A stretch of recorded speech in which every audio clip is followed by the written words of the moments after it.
جب انسان کا شعور اور زندگی کا شعور مکمل ہو جاتا ہے تو وہ یا تو ہمیشہ کے لیے خاموشی میں رہتا ہے یا پھر ہر چیز کے سامنے باغی ہو جاتا ہے۔ کسی کو دیے جانے والے تحفوں میں سے سب سے بہترین تحفہ خلوص دل سے دی جانے والی دعائیں ہیں۔ انسان کی ذات کو کسی کی دعاؤں سے جوڑ دینا رب کا بندے پر بہت بڑا انعام ہے۔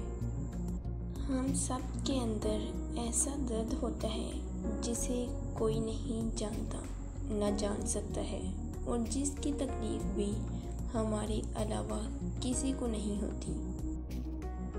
مخلص انسان نرم ریت پر چلنے والے شخص کی مانند ہوتا ہے جس کی کوئی آواز نہیں ہوتی لیکن اس کا نشان موجود رہتا ہے۔ وقت جو کچھ دیتا ہے ایک دن وہ سب کچھ واپس بھی لے لیتا ہے۔